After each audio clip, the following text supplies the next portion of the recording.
everybody, my name is Eric and this is the Gelcast. This is my Fantastic Beasts and Where to Find Them movie review show. I just want you all to know that all my movie reviews, I start out with a non-spoiler portion of the show. That way you can watch this video without worrying about me spoiling the movie for you if you've not seen it first. So after you've seen the movie, you can come back and watch the spoiler section of my show. I will give you a spoiler warning before I go into all the full details of this film. But for now, you're safe to watch this video as it is. Fantastic Beasts and Where to Find Them is the first prequel in the Harry Potter film series. It is set in the year 1926. Newt Scamander has just completed a global excursion to find and document an extraordinary array of magical creatures. Arriving in New York City for a brief stopover, he might have come and gone without incident were it not for a No-Maj named Jacob, a misplaced magical case, and the escape of some of Newt's fantastic beasts, which could spell trouble for both the Wizarding World and No-Maj worlds. Fantastic Beasts is the first of 5 films in a planned series that will cover the prequel era of the Harry Potter films, and that this series will cover a span of 19 years from 1926 to 1945. Well, I'll go ahead and tell you right up front, I didn't find this film as enjoyable as some of the Harry Potter films. I did not hate this film, but I also did not fully enjoy it. It had a hard time keeping my attention. It was not as much fun as the Harry Potter films. At least that's not what this film is not exactly what I expected walking into the theater. For the first film anyway, though, I feel in this series, I didn't feel like it captured the same magic, and every pun intended there, by the way. Of it didn't capture the same magic of the Harry Potter films. While that's a bit unfair to compare those two, Fantastic Beasts does exist in the same universe as Harry Potter, though. Being the first film in a new series, I do believe it will take some time and multiple viewings for me to fully appreciate this film, and to win me over, as a matter of fact. I felt it dragged in certain places here and there, especially in the beginning here. I didn't quite know what they were going for. Certain scenes where the film dragged, I felt like it was where they were in the scenes with Jon Voight, who was playing the senator or whatever, and I felt like those scenes in particular could have been taken out of the film, and it really wouldn't have affected the film's storyline at all. I went into this film expecting more of a Harry Potter film, but what I ended up getting was a guy with a suitcase of, mystical creatures and beasts, and he was playing Pokemon Go basically through this entire film, trying to collect them all that he'd lost. However, I do believe the beasts were very well designed and were very creative. I thought they looked a little cartoony, though. They were very CGI. There were certain scenes like where Newt Scamander would like be petting a creature, and it just felt like you can clearly tell the CGI was so cartoony that you could tell Newt was not actually touching anything. He was just playing against a green screen, and it was just completely hokey at times. But I do feel like the designs for the creatures were very cool and unique, and they look beautiful. Other than they look very very very fake at times, but other than that, I thought they looked pretty good. The Niffler in particular was very cute, and you would think that they could sell a lot of plush toys with that thing. Also pretty funny as well. I did get a kick out of seeing him trying to steal like the gold and all the silver and whatever he was after. It was very funny. While the film didn't really win me over initially, I felt it did do a good job of laying foundation for the characters to grow in the future films. I am intrigued to see where they go in the character arcs that they develop together. That's the thing about the first film in a new series like this. It's always about an introduction to the characters and who they are currently. And the good thing about that is you get all that stuff out of the way. The slow parts are out of the way now.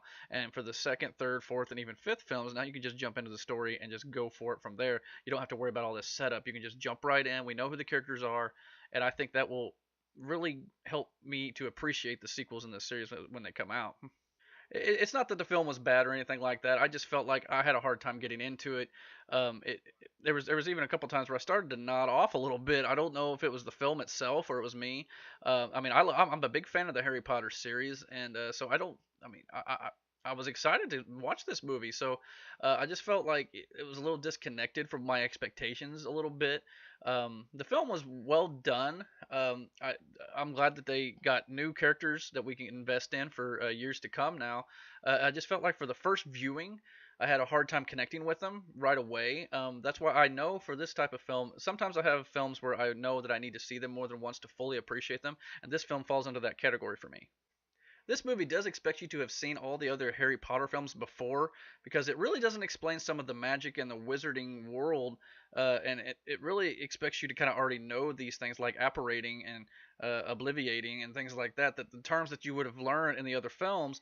So this does take place 70 years before the Harry Potter films, but unless you've seen those other films, there may be a few places in this film that you may be lost.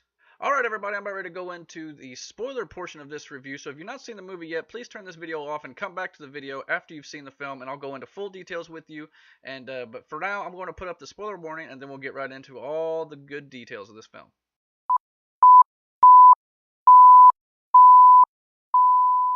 So Einhorn is Finkel.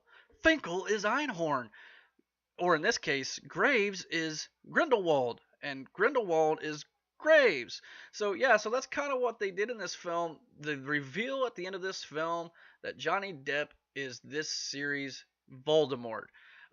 So the Graves character is actually Grindelwald, and he's going to be the big bad going forward. And the choice for Johnny Depp and his little cameo here, which was not very long at all, but you clearly know who it is just by his face alone. The reveal, I kind of wonder if it was maybe a little too soon in the series, because when they revealed Voldemort in the Harry Potter films, it was like in the fourth film, if I believe, the Goblet of Fire, before we actually saw him physically. So I kind of wonder if they maybe did this a little too soon for the storytelling sake. But time will only tell on that one. This series is only going to be 5 films long, as far as we know. So they may have a plan for this. I just kind of felt like maybe it was a little rushed, but time will tell on that, and hopefully the sequels will explain that a little bit further. But obviously, the reveal itself of Johnny Depp being Grindelwald, where Colin Farrell did a great job of playing um, Graves in this film, and I thought it was true J.K. Rowling classic style to reveal the main villain of Johnny Depp's Grindelwald in this way, having he just kind of morphed from Colin Farrell into Johnny Depp. It kind of brought out that old magic feel from the Voldemort reveal in the original Harry Potter films. I did think it was pretty clever that how the U.S. version of Muggles is considered a No-Maj, which is, short for no magic. Uh, so I thought that was kind of clever. The name itself was a little corny and everything, but I thought that that was kind of cool to have the British called their people who don't use magic as Muggles, and the U.S. have their own term for it, which is a No-Maj. I thought that was kind of cool.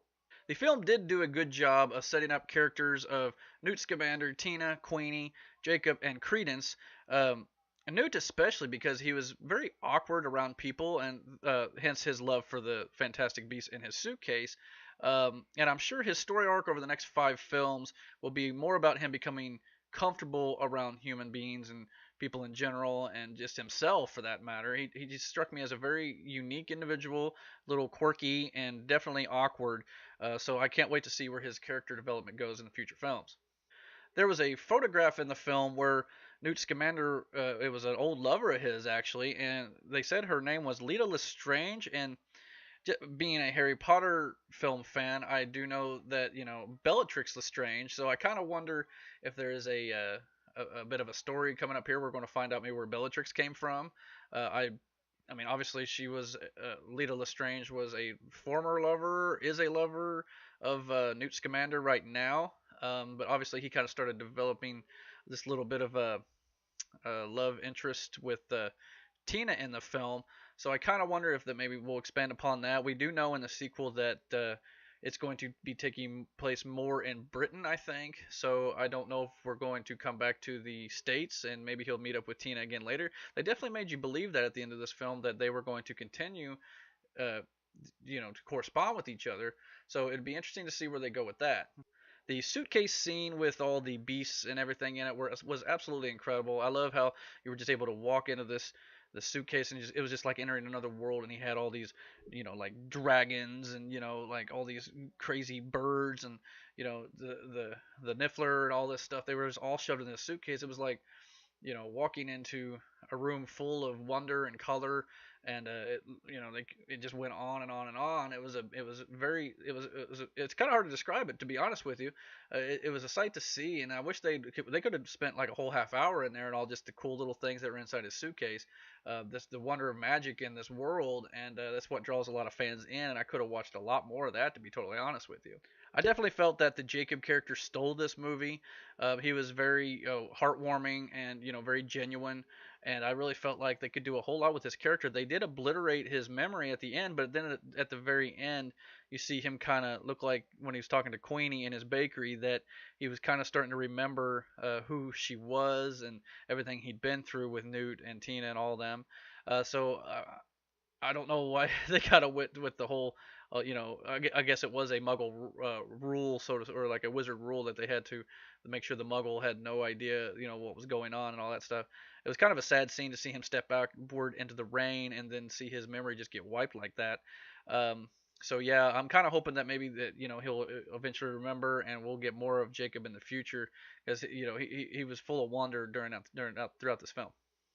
There's a little bit of a speculation out there right now that I don't know if any of this is true, because like I said, I don't know any of the books in J.K. Rowling's series or anything like that. I'm mainly a film fan. I've seen all the Harry Potter films, and obviously I've seen this film.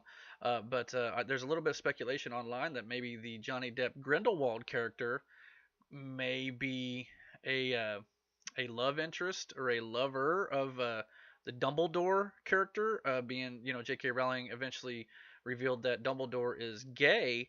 Now I don't know if that's something that they might do in the film. It would be very interesting to see how they pulled it off.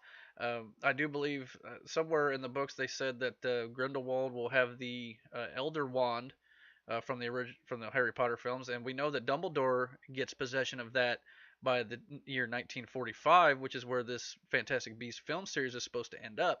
So I don't. Obviously, they're going to have some sort of interaction in these films, and we do know that Dumbledore will be in the sequel, which will probably be coming out in a few years. So they're going to obviously cross paths. Now, I don't know if that whole rumor about them being lovers will be true or not, but that is something that's been going around online. So we'll find out.